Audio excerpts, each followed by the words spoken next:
y que tengan buen día. Ya nada más me quedo para ponerles el correo, ¿sale? Gracias. Hasta luego, maestra. Gracias Hasta y buen luego, día. profesora.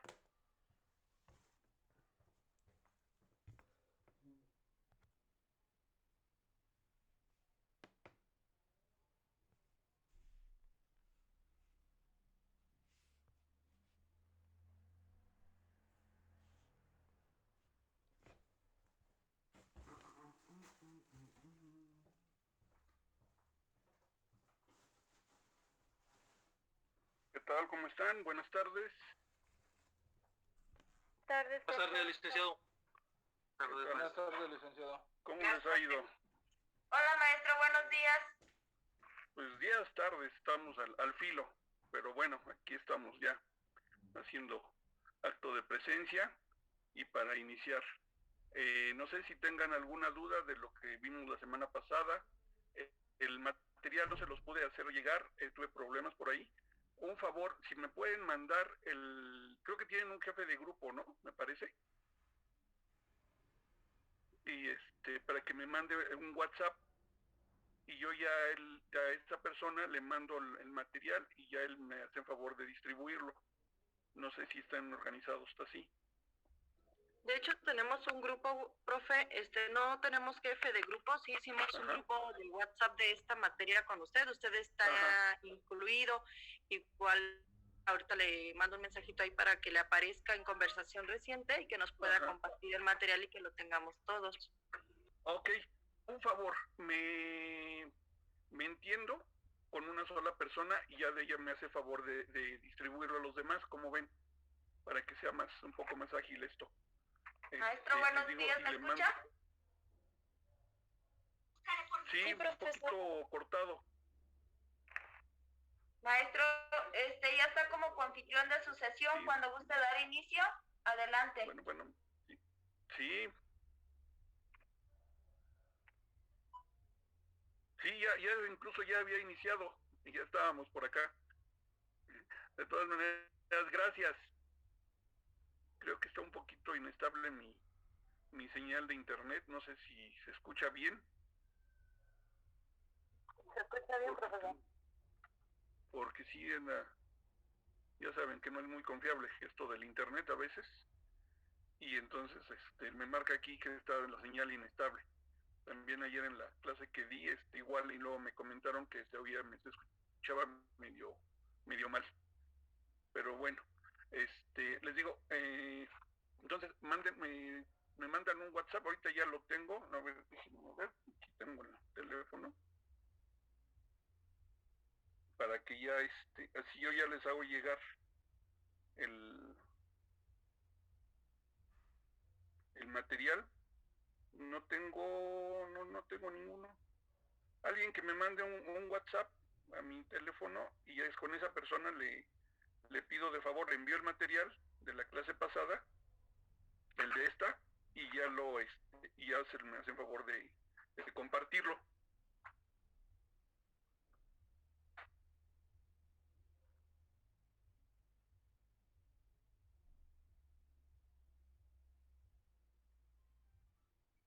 Ok.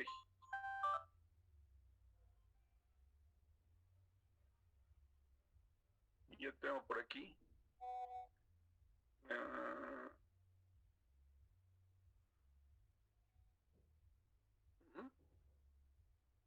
ok, un favor, ¿me pones tu nombre? Porque no lo tengo. Aquí no aparece en el WhatsApp. Y así ya te registro y ya quedamos. Ok, mucho gusto, Jessica. Entonces, a ti te voy a estar molestando, te envío el material y ya me haces favor de reenviarlo y ya lo hacemos llegar. Y ahorita terminando la sesión, les hago llegar lo del material de la clase pasada y lo de esta, para que en esta son bastantes láminas que tenemos. Va a ser un poquito, vamos a tener que leer, pero más que nada nos vamos a ir a tratar a la esencia. Hay cosas que son más, que es entrar al código, vamos a checar Código Nacional de Procedimientos Penales, Constitución, vamos a checar Ley Orgánica del Poder Judicial de la Federación, vamos a checar de Justicia Militar y Código de Procedimientos Penales también en materia militar. Viene en las láminas, viene a todo, ahí viene lo medular, digamos, de los artículos. Pero también les reitero, creo que ya los habíamos comentado, lo habíamos checado, cualquier información la pueden bajar de lo que es de las leyes federales, ahí aparece todo lo que estamos manejando, viene ley orgánica, viene justicia militar, Código Nacional, Constitución y todo, para que quieran tenerlo ahí a la mano, lo vamos para que lo tengan, lo vamos a utilizar ahorita básicamente en esta sesión, y posteriormente de la tarea, que no va a ser ahora para entregar, va a ser para que la revisen, lean lo que es el material que vamos a ver el día de hoy, para que chequen algunos puntos que son medulares para mí, que es para que establezcamos, sepamos cómo establecer la competencia. Entonces vamos a checar esto, vamos a leer las láminas y todo, porque para que ustedes lo chequen, lo preparen, lo vean, y y la próxima sesión vamos a manejar unos casos prácticos, así muy sencillos, y para que me digan, ustedes van a decir, voy a preguntar al azar quién es el competente, ante qué materia es, digamos, básicamente pues nos vamos a ir a penal, o sea, no nos vamos a meter en más Honduras, pero sí en lo que es materia penal, pero vamos a ver si es fuero común, fuero federal o militar. Van a ser 5 casos y voy a preguntar al azar. Entonces, para que lo chequen el material y todo lo tengamos. No sé, ¿algunas dudas ahorita que tengan? Yo no escuché al principio porque se borró, no lo escuché. ¿Qué decía de la tarea? Por favor. No vamos a tener, o sea, no, la tarea para entregar no va a haber realmente, sino del material que les voy a dar, de lo que son las que vamos a checar en esta sesión, se los voy a hacer llegar para que ya lo repartan y lo estudien. Básicamente aquí lo que vamos a trabajar es lo que es, vamos a tratar de establecer lo que es competencia. Vamos a señalar, ver qué es jurisdicción. La jurisdicción tenemos que establecer lo que es la competencia y vamos a establecer o sea, las partes procesales básicas. Órgano jurisdiccional, 1. Vamos a checar lo que es Ministerio Público, 2. Aquí en nuestro temario lo maneja en forma conjunta, digamos, lo que es órgano de la defensa. Viene siendo lo que es el imputado y lo que es el defensor. Esto lo vamos, si lo recuerdan, les dejé que checaran los artículos constitucionales que están relacionados en materia penal, que era el 1, el 13, 14, 16, etcétera, ¿no? Aquí vamos a ver lo que siempre les he dicho, o sea, esta materia, igual que todo el derecho, no lo podemos analizar en forma aislada, todo está compaginado. Aquí vamos a ver que todo emana de la Constitución política. Recuerdan el clásico de la pirámide de Kelsen, ¿no? Arriba la Constitución, existe por ahí criterios, los tratados están arriba, están abajo, están al mismo nivel, ¿no? Bueno, o sea, aquí nos vamos a meter lo que es Constitución y de ahí emanan nuestras leyes y códigos. En este caso nos vamos lo que es a nivel Código Nacional de Procedimientos Penales, que es nuestra materia, nuestra base, y de ahí también vamos a manejar otras leyes, que necesitamos manejar lo que es constitucional, derechos humanos, algunas nociones de civil, o sea, todo eso.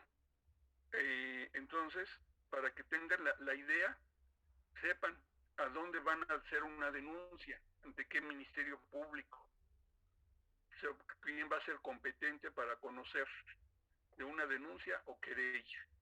Entonces, si va a ser fuero común, va a ser fuero federal o militar. Eso es lo que más me interesa. Vamos a tratarlo de manejarlo lo más compacto. Se los voy a tratar de explicar.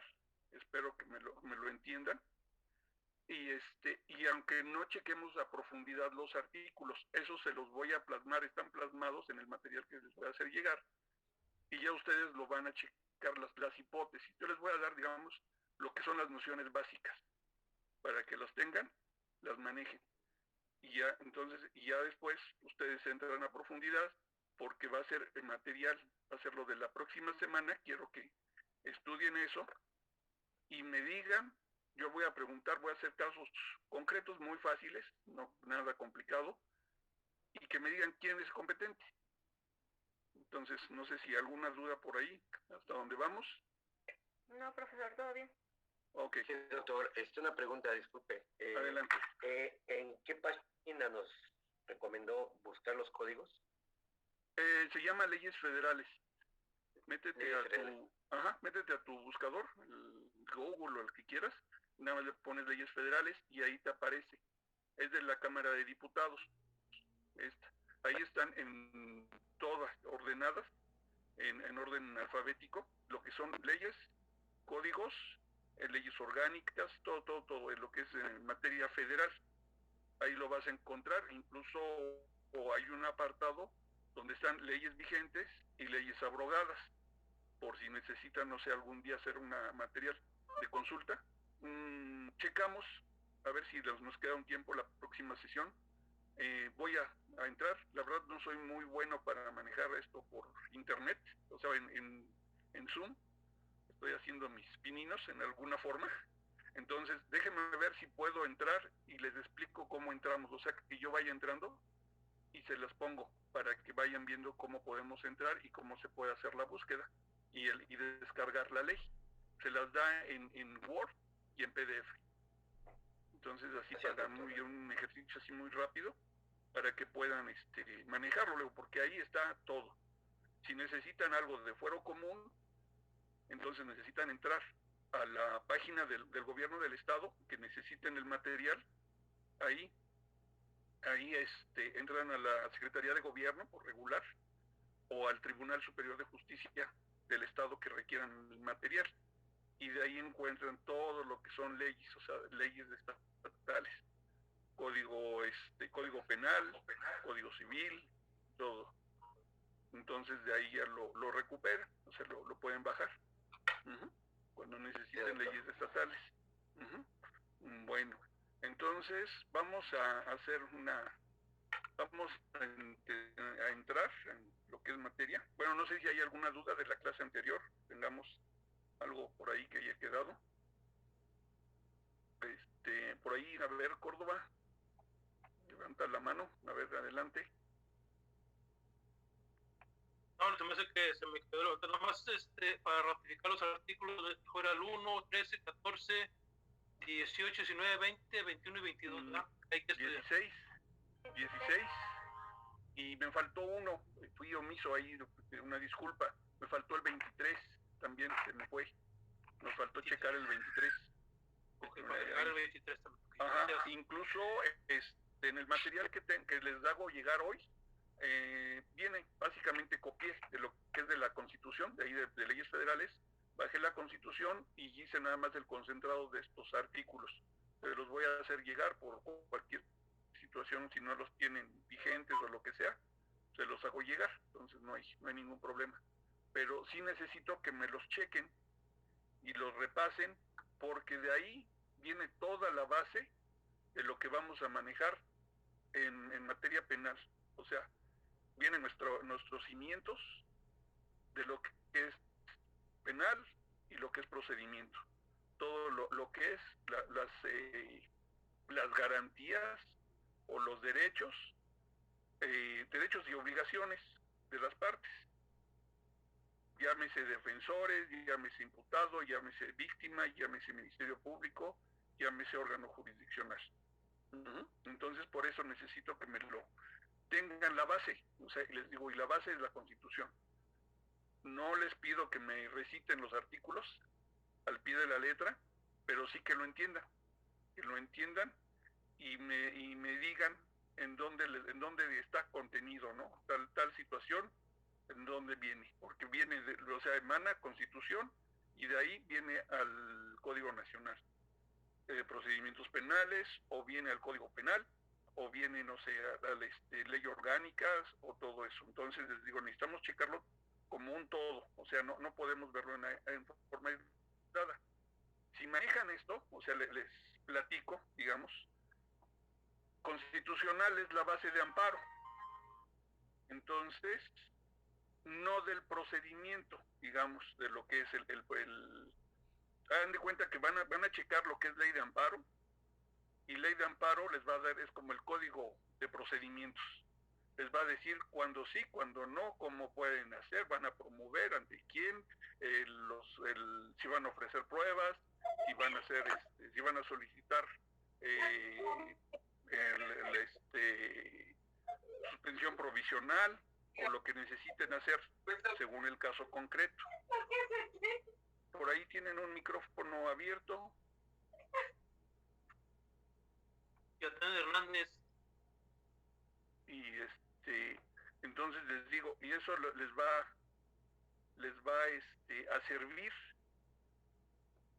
de base para lo que va a ser si manejan, digamos, lo que es estos artículos, básicamente todos, ¿no? O sea, en materia penal pues va a ser estos. Básicamente lo que es del 1 al 29 les va a servir para saber cómo impugnar, bueno, no impugnar, porque realmente el juicio de amparo no es una instancia, digamos, es un juicio independiente. Entonces, pero cómo cuál es la violación a la esfera jurídica que se está dando por parte de la autoridad, y que entonces va a ser su materia en el amparo. Entonces les digo, o sea, va a ser su base, o sea, lo que es la Constitución, así que traten de entenderla lo mejor posible y todo, porque de ahí viene todo, de ahí viene lo que es para nosotros en materia penal, viene algunas situaciones de derecho ambiental, viene lo que es educación, viene lo que es derechos a la salud. Entonces todo eso, que en un momento dado, pues pudiera ser materia de un juicio de amparo. O sea, si hay una violación a los derechos fundamentales de una persona, porque no le están dando, por ejemplo, no sé, una debida atención médica, se me ocurre el caso, entonces eso es una violación a sus derechos fundamentales. Y de ahí, eso puede ser tanto que lo manejen administrativamente o que lo manejen como un amparo. Les digo, la verdad a mí me gusta mucho el amparo, o sea, todo. Es muy bonito, es muy técnico y todo, pero es una llave, digamos, a lo mejor mal usada por los litigantes. Es casi una llave mágica, ¿no? O sea, si saben manejar amparo, pueden manejar muchos asuntos, y muchos asuntos incluso con sentencia condenatoria ya firme, le dan vuelta y lo regresan, ¿eh? O sea, si van a ser defensores, esa es una buena arma, ¿eh? O sea, y todo eso se los digo aquí en corto, ¿no? Pero bueno, eso ahora sí que ya nos salimos de tema, ¿no? Pero sí que les digo, chequen eso. Les digo, porque sí vamos a manejar lo que es esto, y lo que es constitucional. Lo que quiero que me chequen bien, les digo, lo que es jurisdicción, o sea, cómo vamos a manejar la competencia, cómo vamos a establecer una competencia. Les digo, para hacer nuestra denuncia o querella, ¿a dónde vamos a acudir? Fuero común, fuero federal, fuero militar. Porque incluso hasta en alguna entidad federativa nos vamos a ir a que es competente, digamos, es fuero común, pero a lo mejor en función del territorio en donde ocurrió el hecho, es competente X agencia, y yo voy a la agencia Z y me van a mandar a la agencia A porque está fuera de la jurisdicción territorial. Entonces, eso es básico, ¿no? Bueno, ya entrando en nuestra materia, tenemos que es el tema 2 y se llama sujetos procesales. Eso es nuestro tema. Aquí vamos a checar básicamente lo primero que nos dice, que es el órgano jurisdiccional. Entonces, esto ya lo manejan. Entonces, quiero que me digan qué es el órgano jurisdiccional. A ver, ¿quién empieza?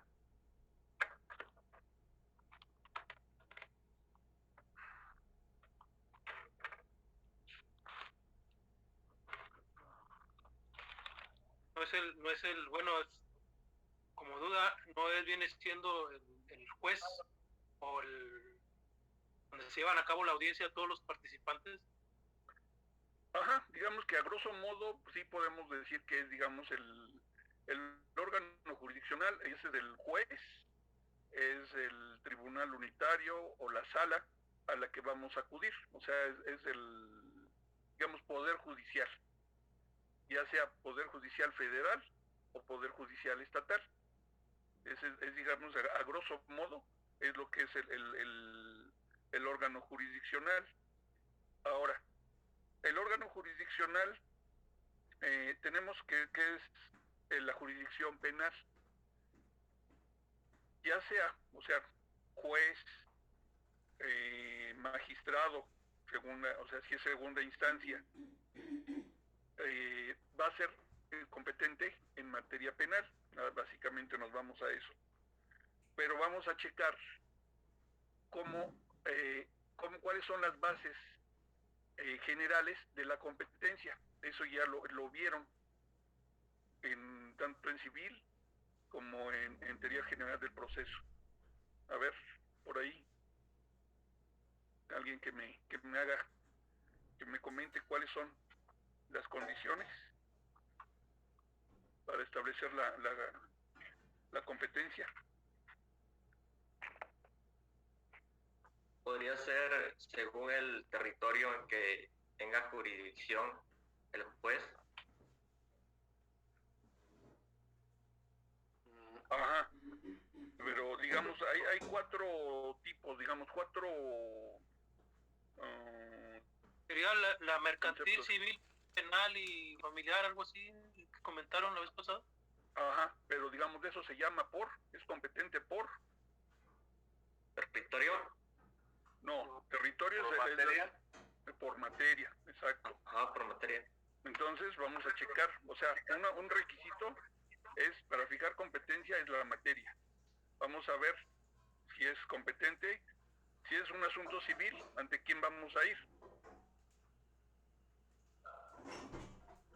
Sí, ante un juez de lo civil, ¿no? Exacto. Si es materia penal, ¿quién va a conocer? Va a conocer el juez de lo penal. Digamos, pero primero, ¿quién va a conocer? Ministerio Ministerio Público. Exacto. Entonces, la noticia criminal, como se maneja en término, ¿ante quién la vamos a exponer? Ante un ministerio público. Ministerio Público. Exacto. O sea, ya sea denuncia o querella. Las bases que son, o sea, los 2 tipos que hay. Denuncia, eso en términos generales, eso incluso no viene en el material, eso ahorita está saliendo al tema, ¿no? Denuncia es cuando es un delito de oficio, que se persigue de oficio. Querella es cuando es por una afectación personal. Digamos, a mí me están afectando y no le interesa al Ministerio Público. Si yo no voy y le digo, no va a hacer nada. O sea, él no tiene el conocimiento. Eso, digamos, puede ser un fraude. Un fraude al Ministerio Público no le va a interesar que a mí me hayan sacado dinero por X situación, en una situación fraudulenta, ¿no? Si yo no voy y le aviso, él no le va a interesar, a diferencia de un delito de oficio, que digamos que viene siendo, por ejemplo, un homicidio. Un homicidio no tiene que ir a denunciar, pues el muerto no va a poder, o sea, para empezar, ¿no? O algún familiar del fallecido, ¿no? De la víctima. Entonces, eso se sigue de oficio. Entonces, esos son. Entonces, esa es una denuncia. Cualquiera puede denunciar. Cuando es un delito de oficio, cualquiera puede denunciar. Disculpe, profesor. ¿Qué pasó, perdón? Disculpe una pregunta. ¿El maltrato infantil ya es de oficio o todavía se tiene que denunciar? El maltrato infantil, lo que pasa es que, digamos, se maneja, si no tiene conocimiento el Ministerio Público, muchas veces de esto no se tiene conocimiento. Entonces, cualquier persona puede denunciar, o sea, incluso... ¿No se maneja ya como violencia familiar, delito de violencia familiar, inicio? Ajá. Sí, pudiera entrar, depende de las legislaciones, también hay algunas legislaciones estatales que lo contemplan diferente.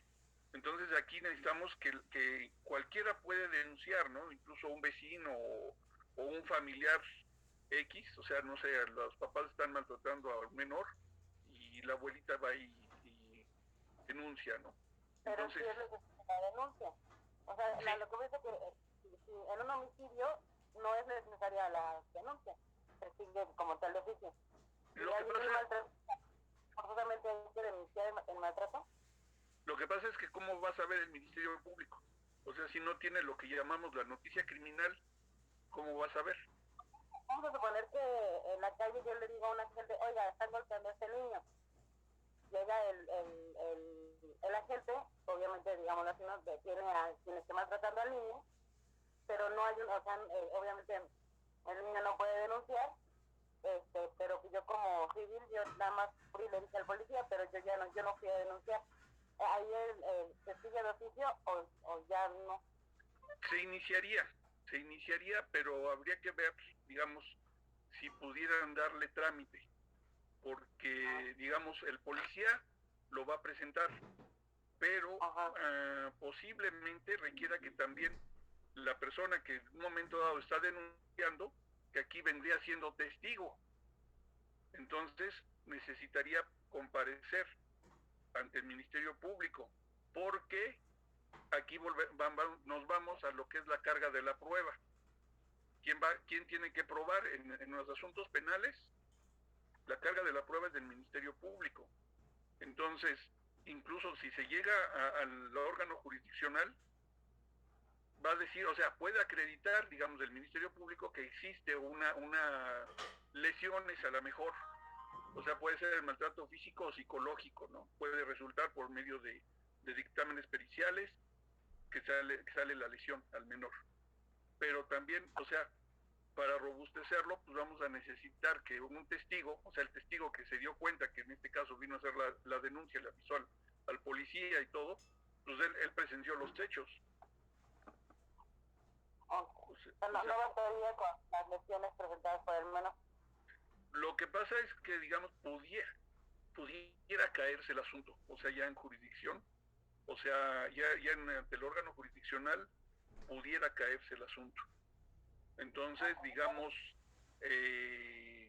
yo preferiría, digamos, si voy a denunciar, pues hacerlo también y comparecer ante el Ministerio Público, ¿no? O sea, para decirlo, o sea, para que vaya más sólido el asunto. Porque si no, o sea, tenemos la contraparte, la defensa, y pues nos puede echar abajo el asunto. Entonces, pues la cosa es tratar de que vaya lo más sólido, ¿no? Gracias, profesor. Entonces, en ese sentido, ¿no puede el policía tomarla como denuncia la petición que hace la compañera y presentarla ante el Ministerio Público o, en su defecto, empadronarla como testigo presencial del hecho y ya después el Ministerio Público la manda, ¿no?, para corroborar la información? se pudiera manejar. Lo que pasa es que, digamos, a lo mejor al policía no le consta el hecho, que no estuvo presente. Tiene un testigo de oída. Digamos, es que en la mayoría de las ocasiones el policía pues no se da cuenta de muchas cosas, dice, y actuamos conforme a lo que dice la gente, y todo eso lo estipulamos en el IPH, ¿verdad? Y se empadrona la gente que nos hace ver, porque no somos testigos nosotros de lo que como policías de lo que pasó, sino que actuamos conforme a la denuncia o a la queja de la gente, ¿no? Sí, o sea, nada más toman parte, ¿no? O sea, toman nota, pero sí es importante, digamos, tener los datos de la persona que tuvo conocimiento de primera mano, ¿no? Que le consta los hechos. Porque si no, pues les digo, viene siendo un testigo de oídas, y acuérdense que un testigo de oídas pues no tiene valor, ¿no? Por eso es importante el empadronamiento, aunque muchas veces se niegan a proporcionar datos. Es que ese es el otro problema, ¿no? Que tenemos, digamos, como Ministerios Públicos, como policías, que la gente presencia los conductas que pueden ser delictivas y a lo mejor van y le avisan al policía, pero ya después pues no quieren intervenir, no quieren verse inmiscuidos en la situación, ¿no? Por lo que se llame, ¿no? O sea, por lo que sea, ¿no? O sea, van a perder tiempo, van a una situación personal, seguridad, lo que sea. Pero, y eso es lo que a veces hace que, digamos, como ministerios públicos, se nos caigan los asuntos. Correcto. Gracias. Digo eso, pero eso ya es parte, digamos, dentro de lo que vamos a tener que manejar también en lo que es una estrategia de cómo vamos a manejar nuestros asuntos, ¿no? Entonces, pues sí, necesitamos ahí la colaboración de todos, ¿no? O sea, tanto de la ciudadanía como de los policías, les digo, y peritos, ¿no? También. Y más ahora con el nuevo sistema, pues de que nos vamos al adversarial, ¿no? O sea, antes era nada más lo poníamos por escrito y pues ya, ¿no? O sea, quedaba plasmado en lo que era la averiguación previa y después ante el juzgado. Pero ahora van a comparecer. Esa persona que está diciendo que yo vi cuando la mamá o una señora le pegó a un niño y no sé, o no sé, lo golpeó o lo traía un cigarro en la mano y con ese se lo puso en la piel, no sé, en un brazo, X, ¿no? X situación. Pero pues, si no hay quien, podemos tener, digamos, acuérdense que ahora la situación es que el Ministerio Público ya no tiene fe pública. Así es. Antes teníamos fe pública como ministerios públicos. Entonces, ahora ya no tenemos. Antes me presentaban a la víctima y yo daba fe de que tenía lesiones, ¿no? De que tenía golpes, tenía esto, y que existían, y lo pasaba al médico, y ya el médico lo checaba, le hacía la revisión y todo. Y aparte, lo que es esencial en esto, en lo que es asuntos penales, es lo que se llama la mecánica de los hechos, mecánica de lesiones en un momento dado, cómo ocurrieron las lesiones, cuál es la causa, porque no es solo decir es que presenta hematoma. Pues sí, pero hematoma por qué circunstancia, ¿no? Porque cómo en dónde esté, dónde fue y todo, porque todo lo tengo que ir compaginando, cómo ocurrieron. Todo tiene que irse dando para que hacer el criterio en el juzgador, ¿no? O sea, que nos sirva de apoyo. Entonces les digo, es concatenar todo, porque si lo manejamos en forma aislada, pues perdemos los asuntos, ¿no? Entonces todo eso es importante.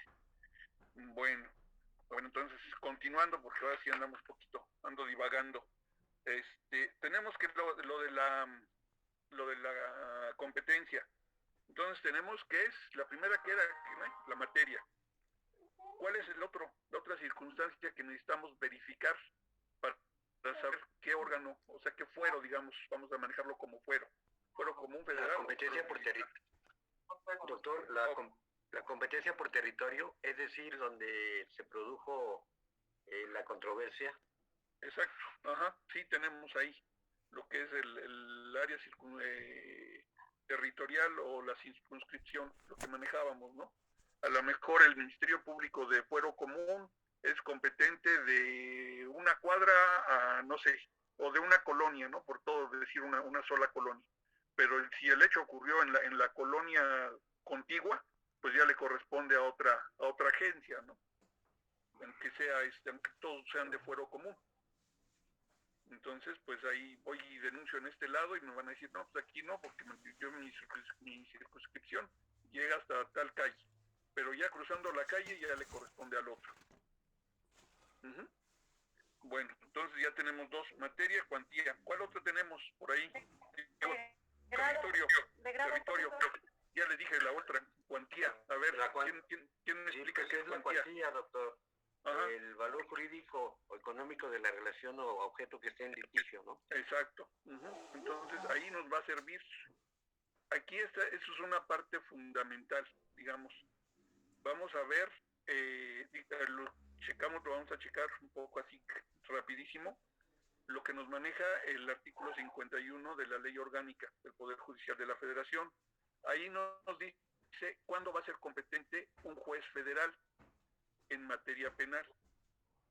Y ahí nos va a decir, hay una fracción donde dice que es competente cuando se vean afectado la federación.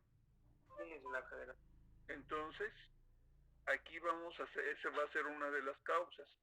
La otra que tenemos es que nos señala que es competente el Fuero Federal cuando estamos hablando de Código Penal Federal, que señala los delitos federales, a diferencia del Código Penal de los estados.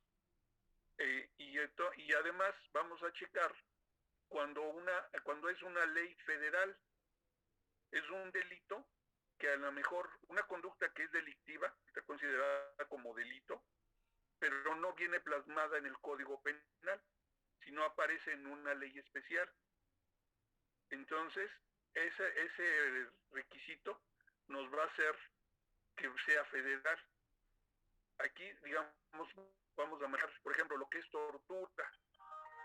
El delito de tortura, hay una ley especial, entonces va a ser federal.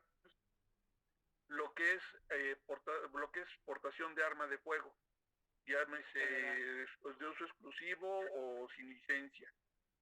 De ahí todas van a ser federales, o sea, todo va a ser ante el Ministerio Público.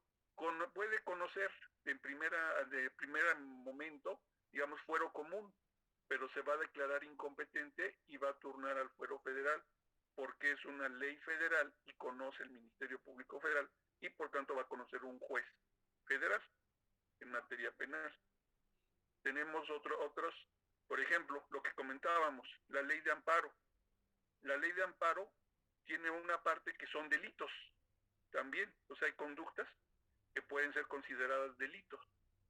Y aquí igual el Ministerio Público que va a conocer del asunto es un Ministerio Público federal, porque estamos hablando de una ley federal.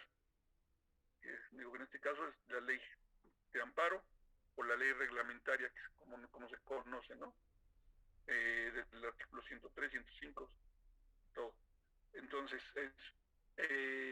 tenemos esa situación, o vamos a checar, digamos, hay otras situaciones, digamos, por ejemplo, yo federación tengo una partida presupuestal que le doy al estado X. Esa partida presupuestal va para efectos de que atiendan, no sé, salud o educación. Sin embargo, quien maneja esos recursos va a ser el gobierno del estado, y los tiene, pero ya van etiquetados para cierto propósito.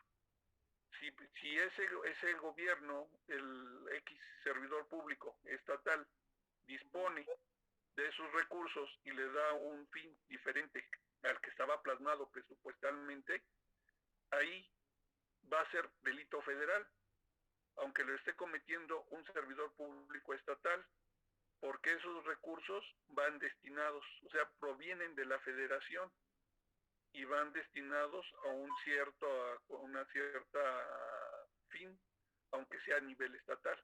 Uh-huh. Entonces, ahí les digo, o sea, la cuantía va a ser algo que no tenemos que manejar. Tenemos que ponernos tener mucho cuidado para saber cuándo está afectado un civil, cuando es patrimonio de la federación, o cuando está, digamos, cuando es militar el asunto. Porque incluso hay asuntos que, digamos, pueden ser cometido una conducta ilícita por un miembro del ejército que estando activo, estando en servicio, comete la conducta. Mas, sin embargo, si es cometida en contra de un civil, va a conocer, anteriormente conocía el fuero federal, pero pues hubo muchas situaciones que dieron pauta a dejar la impunidad y cosas así, que pasaban. Entonces, hubo quejas, tuvimos recomendaciones, Comisión Nacional de Derechos Humanos, a nivel internacional también. Entonces, pues hay criterios de la Corte donde nos dice y ya que conoce, que deberá conocer el fuero federal, o sea, aunque sea el sujeto activo del delito haya sido un militar, pero si es el pasivo, viene siendo un civil, va a conocer fuero común, bueno, fuero común o fuero federal, básicamente federal, nos vamos a ir. Bueno, tenemos otra situación para marcar la competencia. La denominamos grado. Grado, digamos, podemos entender, para mí eso de grado lo maneja la doctrina, ¿no? Sí. Para mí no es tanto el grado, digamos, es la instancia que estamos manejando. Si es primera instancia o es alzada, o sea, un recurso. Si es primera instancia, pues va a conocer el juez de fuero común o juez federal, juez militar. Si es de alzada, va a ser un recurso y va a conocer un magistrado. Entonces ahí pudiera ser un magistrado de un tribunal unitario o un magistrado de una sala, si es fuero común, todo sea dependiendo. Entonces, esas son las 4 condiciones que nos marcan, que debemos manejar para saber quién es competente. Esto es lo que vamos a manejar, lo que quiero que lo trabajen para la próxima sesión. Voy a dar 5 casos, voy a preguntar al azar para que me digan quién es competente, militar, federal o local, y que me digan en base a qué es competente esa instancia o esa representación social. Eso va a ser la tarea. Hacer una pregunta con el último. Adelante. Con los órganos jurisdiccionales. La D, que es el grado, ¿tiene que ver con un estado de jerarquía del sistema judicial o solamente la instancia que lo está manejando? La instancia que lo está manejando, porque digamos, si tú tienes el asunto está en tu fase procedimental, que es, digamos, inicial, pues vas a estar ante un juez. Ya en caso de que haya alguna resolución o X diligencia y que estás inconforme, y ahí el que tiene que resolver es el superior jerárquico. Entonces ahí pues, se va a promover el recurso, se va a la segunda instancia, y ahí el que conoce pues va a ser un magistrado. Pero digamos depende de cómo, en qué fase procedimental también te encuentres, ¿no? O sea, quién va a conocer, quién es competente para conocer de esos asuntos. Un juez de distrito no puede conocer de una apelación, porque lo tiene que checar el órgano judicial competente, el superior jerárquico. Correcto. Gracias, doctor. Entonces, ahí vamos a checar eso. Tenemos que para saber, vamos a manejar por exclusión quién es competente, fuero común, federal o militar. El código militar de procedimientos penales, no es cierto, de justicia militar. Ya perdí mi hoja.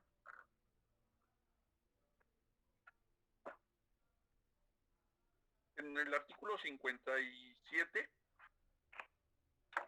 nos da una serie de pautas para saber quién es el competente. digamos, cuando es justicia militar. Ahí nos va a decir. Artículo 57 del Código Militar. Ajá. Código de Justicia. Ajá. Ahí. Y ese también nos lo va, es el Código de Justicia Militar. Y es el artículo 57, que se denomina el capítulo de la competencia. Va a ser como el Código Nacional, como el Código de Justicia Militar viene siendo como nuestro Código Penal. Aquí nos va a maneja ciertas hipótesis y todo, donde dice que son delitos contra la disciplina militar, los especificados en el libro segundo de este código, con las excepciones previstas en el artículo 337, los de orden común o federal, siempre y cuando no tenga la condición de civil el sujeto pasivo que resiente sobre su persona la afectación producida por la conducta delictiva o la persona titular del bien jurídico tutelado o puesto en peligro por la acción u omisión prevista en la ley penal como delito. Entonces, es lo que les decía, pero ya esto lo vamos a manejar en las láminas que tengo y pasamos a checarlas. Así vamos a manejarlas de forma muy rápida. Les digo, se los voy a hacer llegar para que lo tengan y lo chequemos. Les digo, lo que es básicamente el 57 de la Ley de Justicia Militar, lo que es el Código de Procedimientos procedimientos penales, en militar, y nos vamos a checar lo que es importante, lo que es el 51 de la Ley Orgánica del Poder Judicial de la Federación. Lo vamos a manejar por exclusión. Lo que no es, si dentro del catálogo que tengo previsto en un artículo no me lo da, no viene plasmado ahí, pues nos vamos a otro, que si no es federal, si no es militar, pues es fuero común o federal. Pero si viene plasmado en el código, en la Ley Orgánica del Poder Judicial de la Federación, pues va a ser militar, y si no viene, pues va a ser fuero federal, es fuero común, perdón. Entonces, vamos a manejar por exclusión, para saber quién es competente. Bueno, vamos a checar la lámina, vamos a trabajarlo así muy rápido. Les digo, todo esto se los hago llegar. Ahorita nada más nos vamos a lo que considero yo principal y lo vamos checando, ¿no? Tenemos nuestro tema de hoy de sujetos procesales. Nos señala para nuestro temario, nos dice que los sujetos procesales son A, órgano jurisdiccional, B, las partes. Las partes vienen siendo Ministerio Público, por un lado, por el otro lado es la defensa, órgano de la defensa, en donde queda incluido el sujeto activo del delito y el defensor.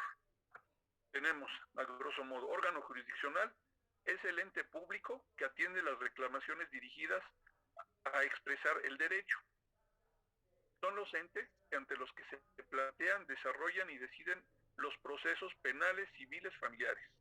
También se les denominan tribunales, aunque este nombre sirve para designar más específicamente los órganos jurisdiccionales colegiados.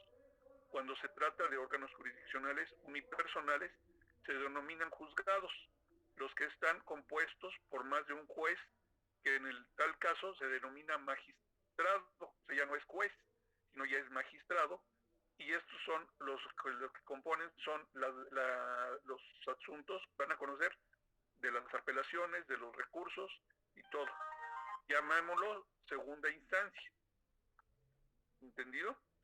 Tenemos otro. Se entiende por jurisdicción en sentido general el campo de acción o esfera de influencia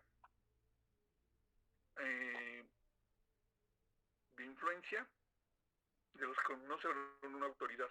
La jurisdicción penal, o sea, lo entendemos como la capacidad de un órgano juzgador para intervenir en un proceso de naturaleza penal mediante la aplicación de normas de la misma naturaleza. La jurisdicción penal se conforma de los siguientes elementos. Un órgano juzgador, que tiene que ser un sistema con técnica jurídica, o sea, tiene que manejar una técnica jurídica, tiene que tener un comportamiento imparcial y debe emitir resoluciones que sean en forma motivada y fundada. O sea, no nada más decir, es de esto y todo, no. Es de esto en virtud de esta situación, pasó estas situaciones, de estos hechos. Eso es motivar. O sea, la motivación lo vamos a manejar. Yo lo defino como que es la narrativa de los hechos que sucedió X situaciones y todo, y lo voy a fundar que esa conducta, digamos, esos hechos fueron delictivos, y son delictivos porque está plasmado en un código penal que señala que esa conducta, quien realice esa conducta, está cometiendo un delito, y tengo que concatenarlo, tengo que irlo eslabonando para que eso me dé la motivación. O sea, si bien es cierto que estos hechos son así y así, fulanito de tal realizó esto, que a su vez la ley señala que esto es delictivo, entonces por lo cual fulanito de tal, al haber realizado esta conducta que está sancionada, que está prevista en un código penal y está sancionada, entonces pues automáticamente nos da que es responsable del delito. Eso es lo que tenemos que manejar. Luego, para que una ley penal sea válida, debe estar aplicada por un órgano jurisdiccional. O sea, los únicos, aquí vamos a lo que nos señala la ley. El artículo 21 nos dice que el Ministerio Público conoce de los delitos. Mas, sin embargo, ¿quién impone las sanciones? Los jueces, el órgano jurisdiccional. Entonces, es lo que les digo, o sea, tenemos que compaginar todo, o sea, constitucional con penal y procesal. Entonces, aquí nos está dando la pauta. Un tribunal es competente cuando deba resolver sobre el fondo de un asunto. En materia penal, se encuentra obligado a resolver sobre la existencia de un delito y del castigo que merece un inculpado, si en ambas situaciones fuera el caso. Es importante establecer el concepto de competencia, lo que manejábamos. La competencia tiene como supuesto el principio de pluralidad de tribunales dentro de un territorio jurisdiccional. Así, las reglas de competencia tienen como objeto determinar cuál tribunal va a conocer, con preferencia o exclusión de los demás, de una controversia que ha puesto en movimiento la actividad jurisdiccional. Por ello se ha señalado que si la jurisdicción es la facultad de administrar justicia, la competencia fija los límites dentro de los cuales se ejerce tal facultad. O dicho de otro modo, los jueces ejercen su jurisdicción en la medida de su competencia. Mientras los elementos de la jurisdicción están fijados en la ley, la competencia se determina en relación a cada caso concreto. O sea, cada caso X concreto, en función de lo que sucedió y todo, nos va a dar la pauta para establecer la competencia. Por eso vamos a manejar, quiero que lo manejen, lo chequen y veamos entonces cómo lo vamos a manejar y y quién, o sea, quién es competente. Pero les digo, es en función de caso concreto. Los factores de competencia son aquellos que la ley toma en consideración para distribuir la competencia entre los diversos tribunales del país.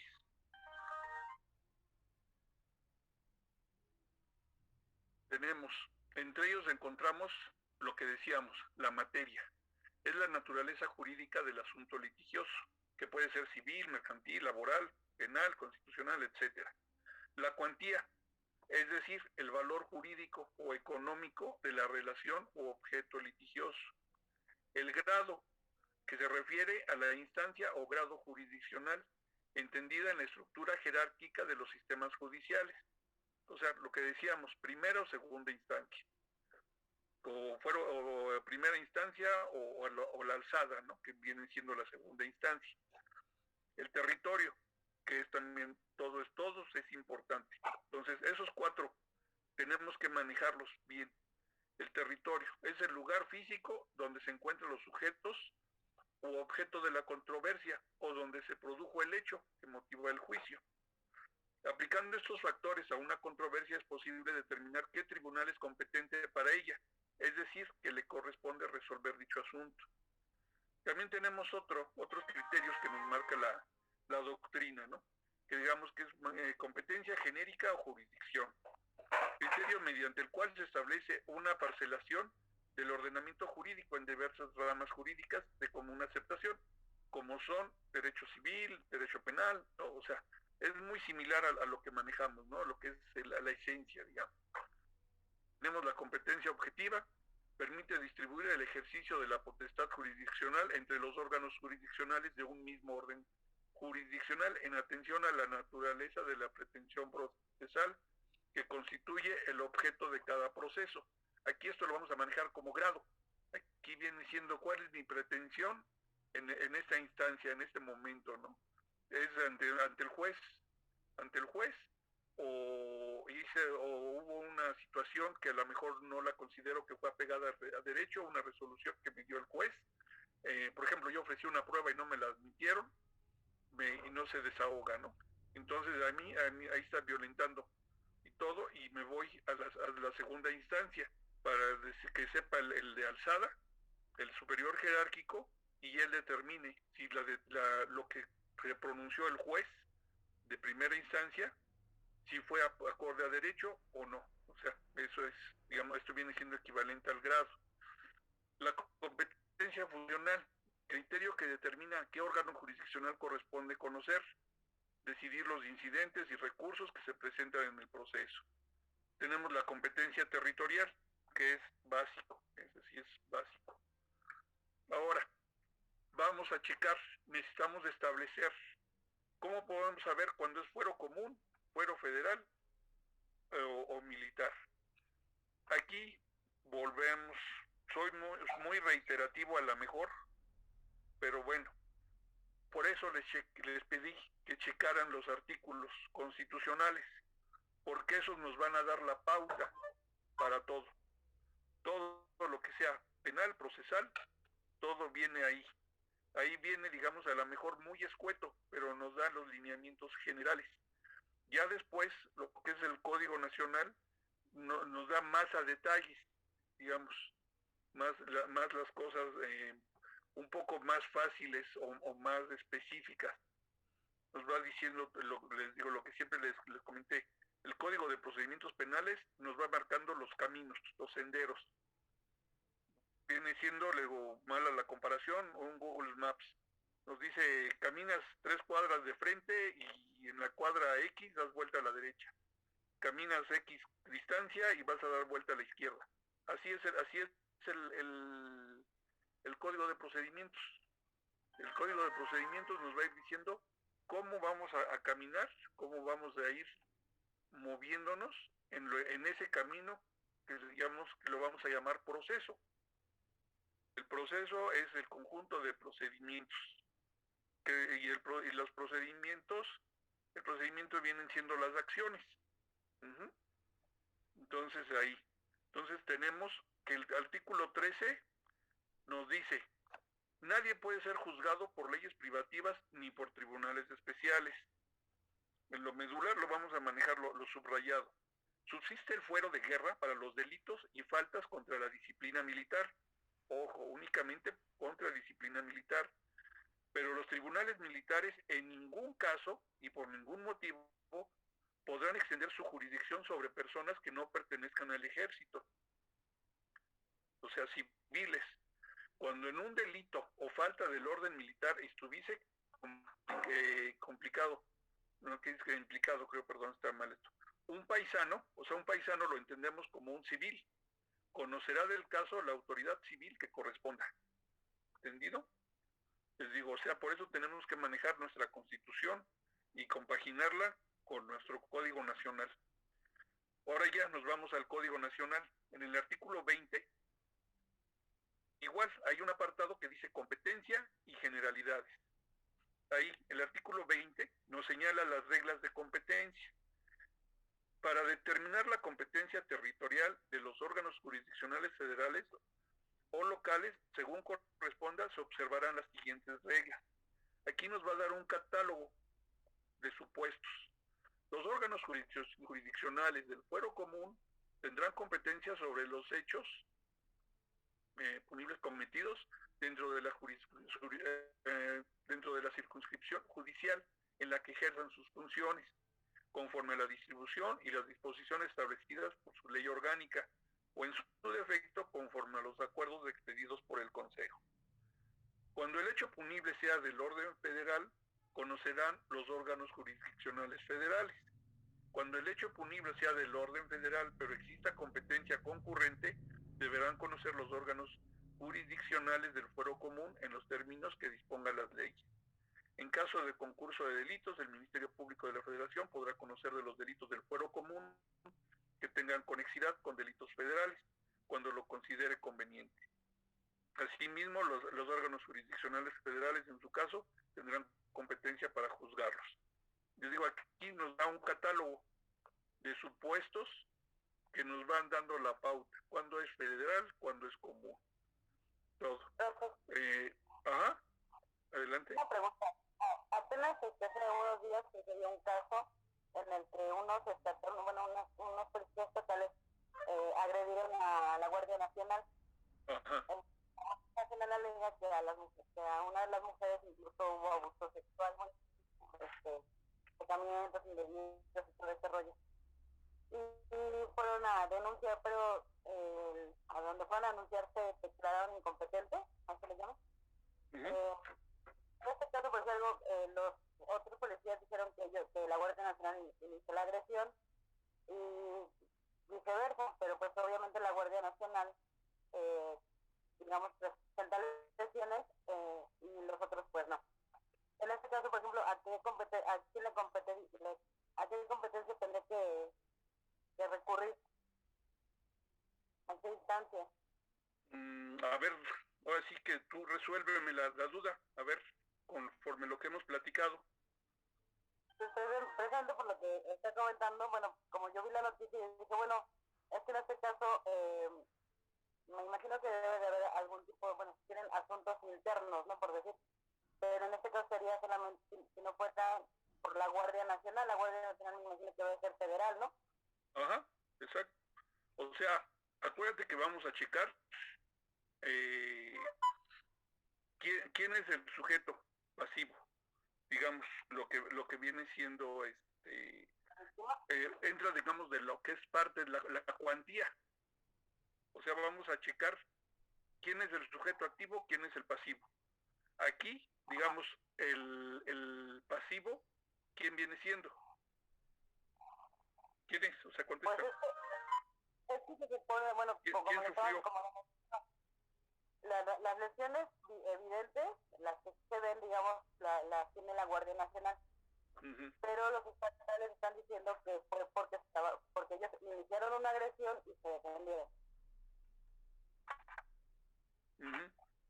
Digamos, aunque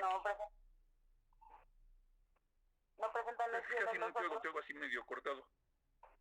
No presentan lesiones las otras personas. Aquí pues, vamos a manejarlo de que los agredidos fueron elementos de la Guardia Nacional. Fueron agredidos y estando en funciones. Entonces, ahí ahorita vamos a checar, lo que vamos a checar es lo que les decía, el artículo 51 de la Ley Orgánica del Poder Judicial de la Federación.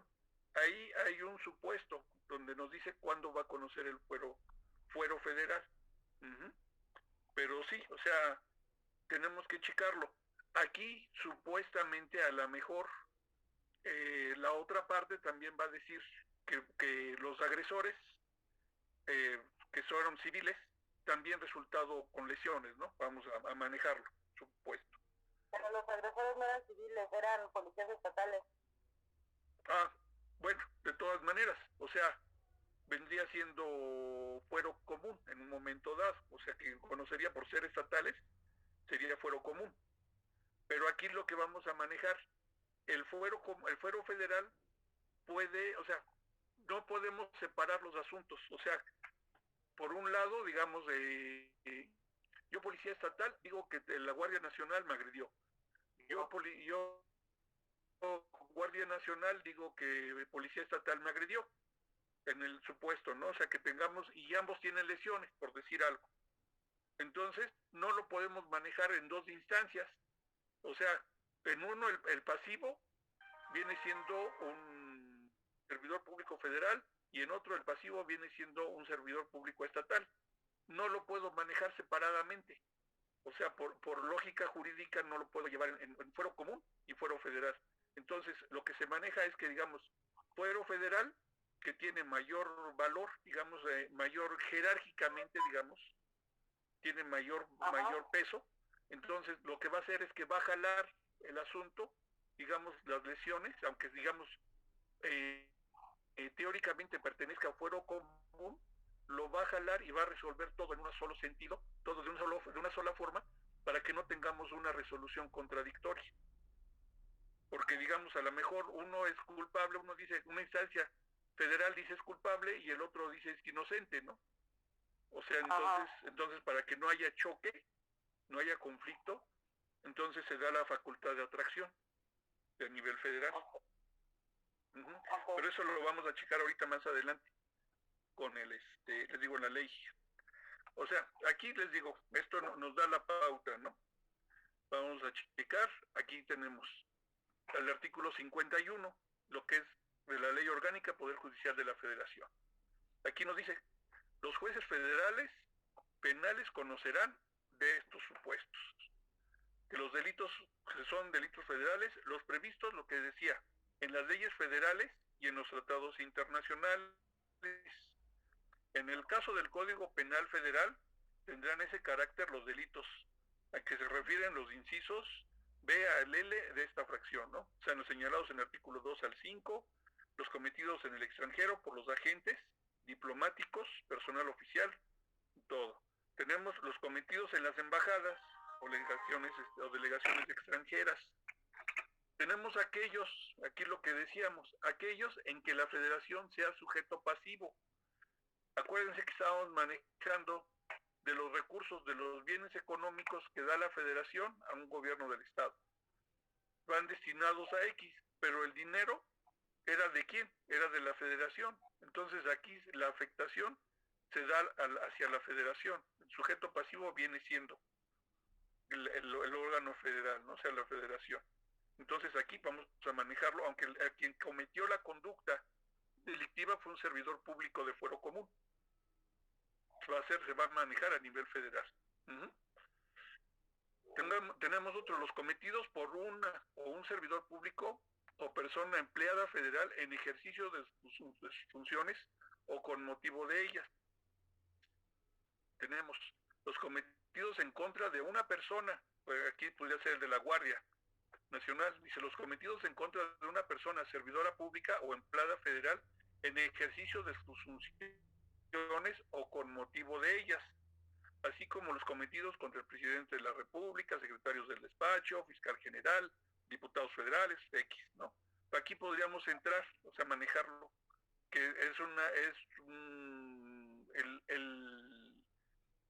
el pasivo viene siendo un servidor público federal en funciones. Si es un servidor público, puedo yo ser Ministerio Público Federal o fiscal, ahora como se denomina, ¿no? Fiscal federal.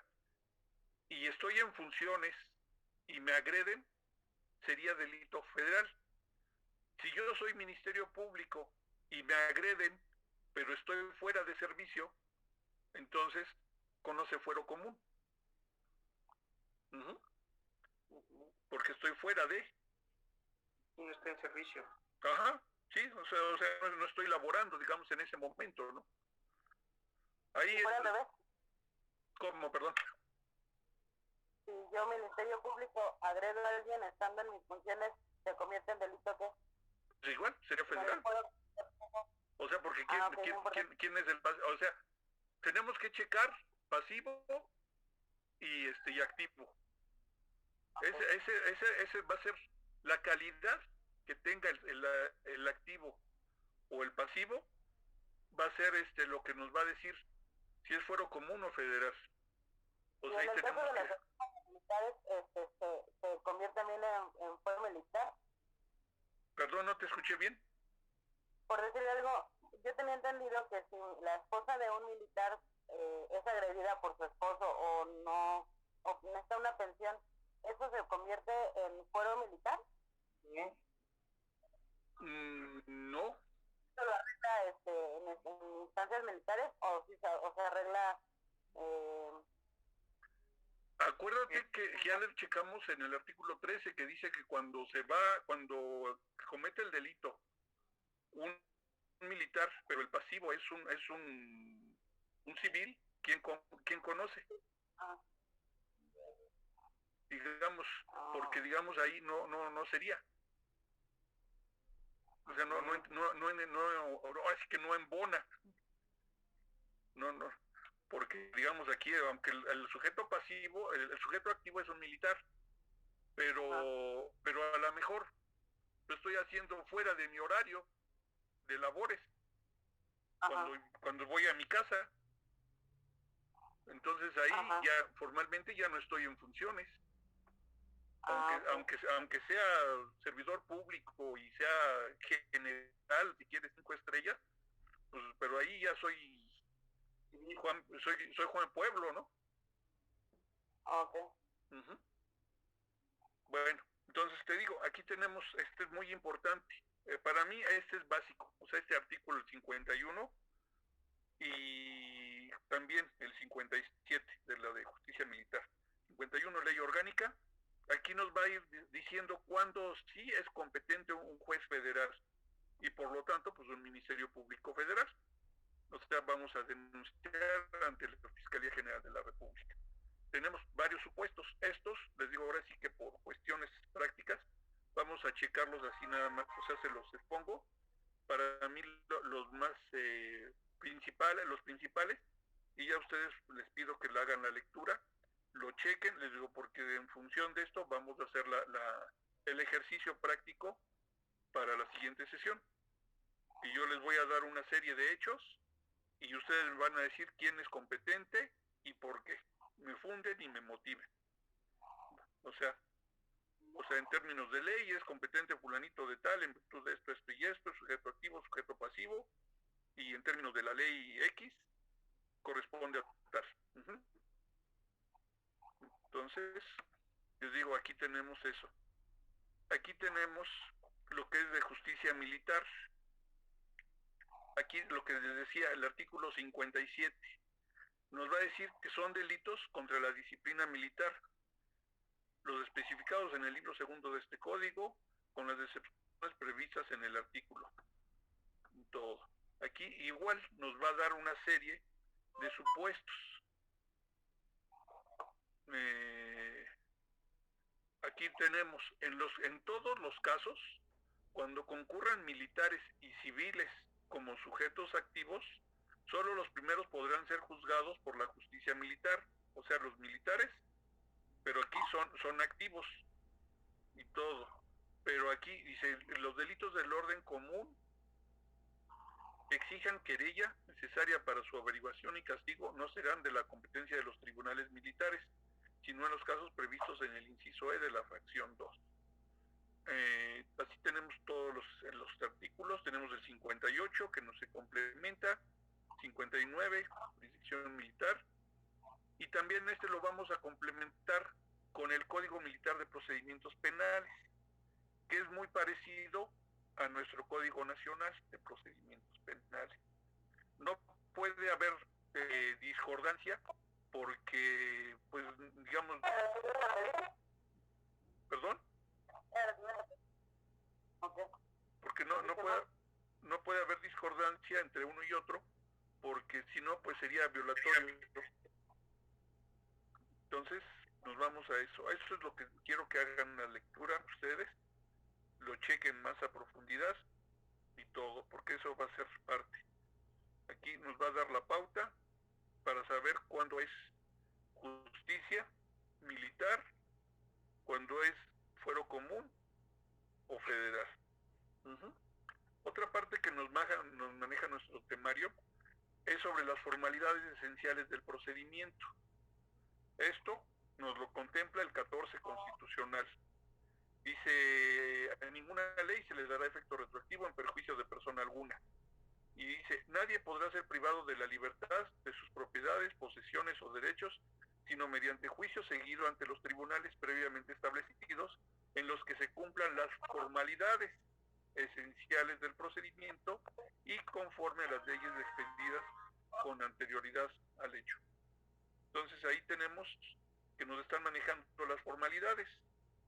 Ya de ahí nos vamos a lo que es el Código Nacional de Procedimientos Penales, y ahí nos da lo que son las formalidades esenciales. Lo principal, por el nuevo sistema, estamos hablando de que es oral. Tenemos que ahora todo va a ser en forma oral, a diferencia del sistema que teníamos anteriormente, el tradicional, en que todo era escrito.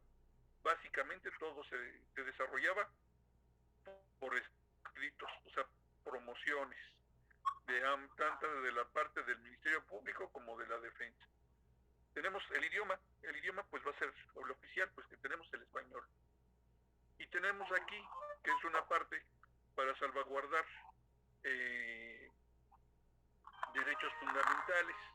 Cuando se trate de personas que no hablen español o que tengan una discapacidad, se les debe dar un intérprete o un traductor para que se puedan desenvolver y sepan de qué se les está, cuál es la situación que tienen, ¿no? Qué se les está imputando. Anteriormente esto ya estaba plasmado, lo teníamos en el Código de Procedimientos Penales, Código Federal, más sin embargo en la práctica pues no se daba. Había ocasiones en que tanto Fuero Común como Federal llegó a formular, ejercitar acción penal en contra de personas que ni siquiera hablaban el español, ¿no? Y incluso los jueces se lo llevaban por la libre también, y incluso hasta sentencia, ¿no? Y nunca se enteraron ni por qué estaban en la cárcel, ¿no? Porque pues nunca hubo un traductor. Entonces pues aquí es algo importante que tenemos que cumplir como representación social, tenemos que hacerlo, que cumplirlo.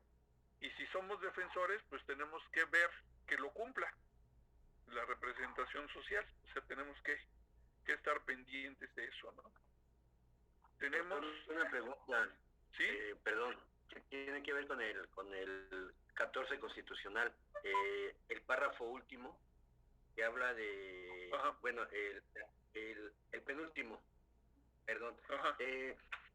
¿Usted conoce algún caso, digamos que fuera de la ley, que por analogía y al no existir jurisprudencia o derecho constitucionario o la doctrina, que algún juez haya juzgado por analogía un tema de materia penal?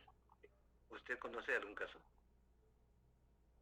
No, o sea, se supone que pues esto está totalmente fuera de contexto, ¿no? O sea, que es de los principios básicos, ¿no? O sea, nadie puede manejar por analogía, ni tú Ministerio Público, ni tú juez, o sea, no podemos hacerlo. Tenemos totalmente y prohibido. Y si lo llegaras a hacer, pues te vas a un amparo, ¿no? O sea, es violatorio de derechos fundamentales. Y de ahí te vas, e incluso te vas hasta con una responsabilidad, ¿eh? O sea, sí, porque te pueden, lo bueno, después lo van a ver, pueden tener un amparo. Un amparo se puede resolver en dos aspectos. Puede ser un amparo para efectos o un amparo liso y llano. Un amparo para efectos es que nada más hubo una violación en el procedimiento, la secuela procedimental, y entonces en virtud de esa violación que se dio por parte de la autoridad, se regresa el asunto hasta donde hubo la falla, y de ahí se vuelve a iniciar el proceso, o sea, la secuencia.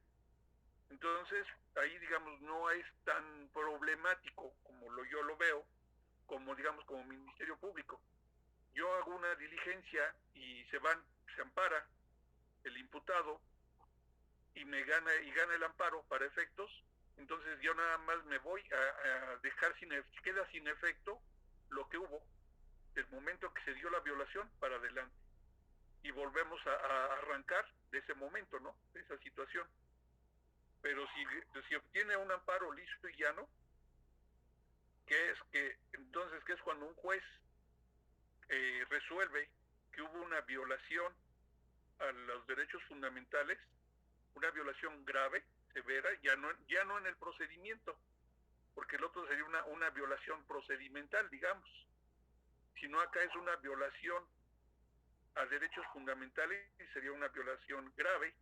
Entonces ahí automáticamente, digamos, el juez de distrito casi automáticamente le va a abrir la puerta y va a salir el imputado. Y la otra, que el Ministerio Público que realizó la conducta se va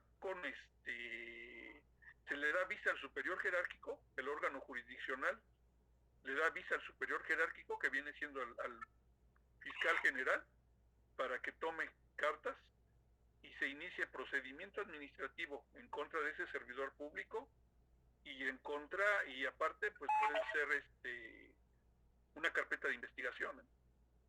Entonces ahí, pero digamos eso es aparte, ¿no? Ahorita no es tanto nuestro tema. Vámonos lo que estamos manejando, porque eso de la analogía lo vamos a checar posteriormente. Pero sí, o sea, eso nada, ¿no? O sea, nadie se va a atrever a hacer eso, ¿no? O sea, no es por dónde lo vas a sacar, cómo lo vas a fundar. O sea, porque acuérdate que las determinaciones tienen que ser fundadas y motivadas. Entonces, ¿en base a qué lo vas a manejar? Bueno, tenemos que nuestro código nos maneja como otras de las formalidades, las declaraciones e interrogatorios con intérpretes, traductores. En lugar de las audiencias, tienen que ser lugares específicos. Antes de los juzgados, no sé si llegaron a acudir a algún juzgado, pues era muy diferente a lo que manejamos ahora como juzgados, ¿no? O sea, o sala, pues muy diferente. Tuvo que hacerse una adecuación muy a fondo para condicionar los lugares. Los tiempos de actuaciones tenemos que cualquier día, en cualquier hora, ¿no? Tenemos lo que es la protesta, acceso a las carpetas de investigación, carpetas digitales, utilización de medios electrónicos. Luego tenemos otro que nos maneja, que es nuestro artículo 17 constitucional. Dice: ninguna persona podrá hacerse justicia por sí misma ni ejercer violencia para reclamar derecho.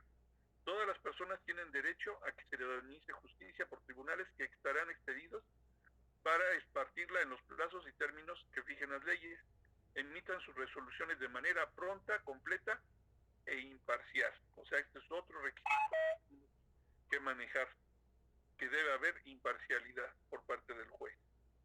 Y aparte tenemos el mismo artículo 17, nos dice: las leyes federales y locales establecerán los medios necesarios para que se garantice la independencia de los tribunales y la plena ejecución de sus resoluciones. Y esto nos vamos a manejar lo que es un criterio de parte. O sea, en términos generales, son los sujetos procesales que intervienen en un litigio. Y aquí, para nosotros concretamente, tenemos como parte el Ministerio Público. Su parte medular, su fundamento constitucional, artículo 21, que dice: la investigación de los delitos corresponde al Ministerio Público y a los policías, los cuales actuarán bajo la conducción y mando de aquel en ejercicio de esta función. El ejercicio de la acción penal ante los tribunales corresponde al Ministerio Público. Eso fue materia también. Teníamos una pregunta del examen que hicimos al principio, que preguntábamos si nada más el Ministerio Público era el único que podía ejercitar acción penal.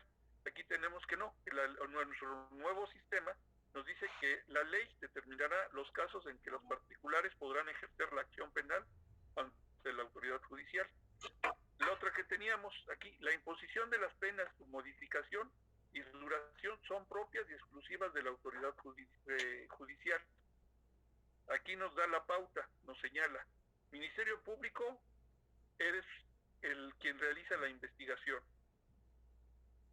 y juez eres quien impone las penas.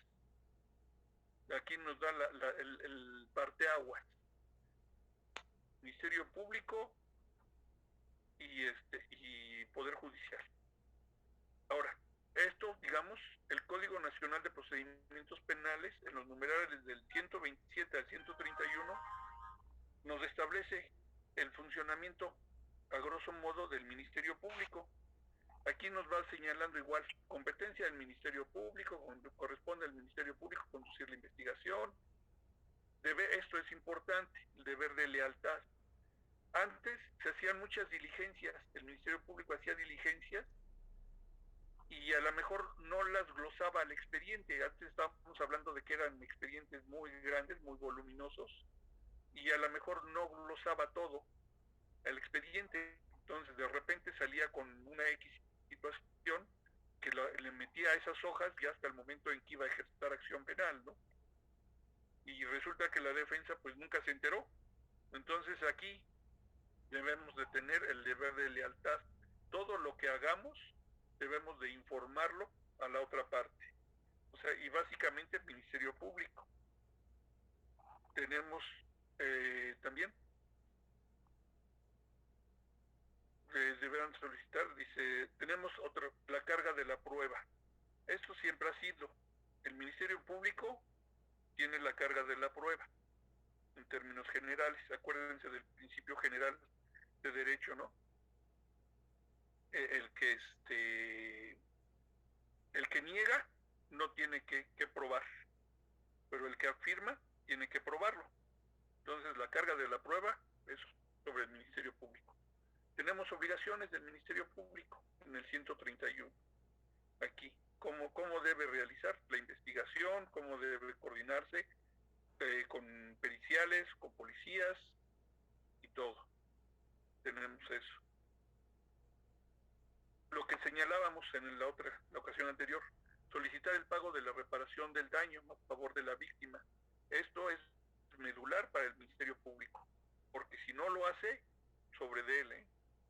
Otro que tenemos, la otra parte es del sujeto activo. Aquí nos vamos a lo que leyeron, lo que fue la tarea, que por cierto, muchos me hicieron, o sea, yo les dije que me hicieran una opinión del artículo 20, apartado B y C, y muchos lo que me hicieron fue una transcripción, y en 2-3 renglones me dieron ahí una pseudo opinión, ¿no? Entonces, pues yo no pedí que me hicieran una transcripción del artículo, ¿no? Entonces ahí estamos un poquito mal en esas tareas. Tenemos aquí los derechos de la persona imputada. Esto ya lo leyeron, artículo 20, inciso B.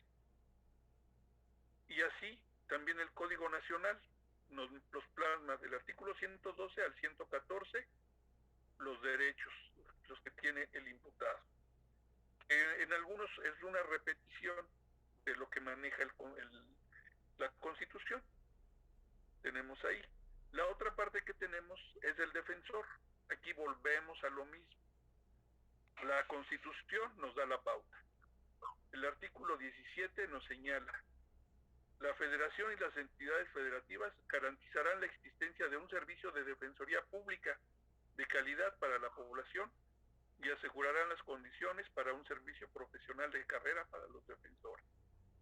Y igual, Código Nacional de Procedimientos Penales, del 115 al 126, nos marca cómo va a acreditar, cómo va a trabajar la defensa, cómo debe de hacerse, cómo va a acreditar. Necesita ser un defensor. El defensor tiene que ser un abogado, tiene que ser un licenciado en Derecho. Anteriormente se utilizaba indebidamente personas de su confianza. Teníamos que declarar, el Ministerio Público tenía que declarar a un imputado y no había defensor, no tenía defensor. Entonces agarraban a cualquier familiar y usted va a venir, es la mamá, sí, ya, pásele. Usted va a ser persona de la confianza de su hijo y va a firmar aquí, pero pues ¿qué garantía tiene de la defensa, no? Ahorita nuestro nuevo sistema nos establece que la defensa debe ser técnica. Tan es así que si el juez se da cuenta que el defensor, ya sea público o privado, no tiene la capacidad técnica, lo van a cambiar, ¿eh? Entonces, incluso si es servidor público, pues puede manejarse una sanción, un procedimiento administrativo. Una pregunta, licenciado. Ajá. ¿También a petición del imputado también se le puede cambiar el defensor o no? Sí. O sea, el imputado puede cambiar, puede tener de defensor público, digamos, y luego después meter un defensor privado y cambiarlo. O sea, puede estarlo cambiando, digamos. No es digamos, sin dejar que se quede a fuerzas con uno, ¿no? O sea, puede estarlo cambiando. Nada más que pues eso sí va en detrimento de la... Bueno, pero, perdón que le interrumpa. Ajá. ¿Sí? No sé si tenga que ver con la pregunta de la chica, pero puede cambiar de público a privado o viceversa, pero si tiene defensor público, no puede pedir otro defensor público, ¿sí, profesor? En un momento... O sea, que le cambien al defensor público que ya tiene. Pudiera hacerlo, porque digamos, si él considera que no tiene la capacidad técnica o que no está salvaguardando sus intereses como imputado, o sea, no está llevando adecuadamente la defensa, pues pudiera pedirlo. O sea, igual, o sea, tendría que presentar su petición a la defensoría para que diga, o sea, por X circunstancias todo y pues solicito, ¿no? Que se cambie, ¿no? O sea, sí. Tiene que poner sus razones, ¿es correcto, licenciado? Exacto, o sea, volvemos a lo de siempre, ¿no? O sea, fundar y motivar, ¿no? O sea, tanto la autoridad como todos, o sea, debemos de estar en ese tenor, ¿no? O sea, no estoy de acuerdo con esto, por esto y esto, y con fundamento en esto, ¿no? O sea, no sé, o sea, me da un maltrato o llega, no sé, a lo mejor en forma muy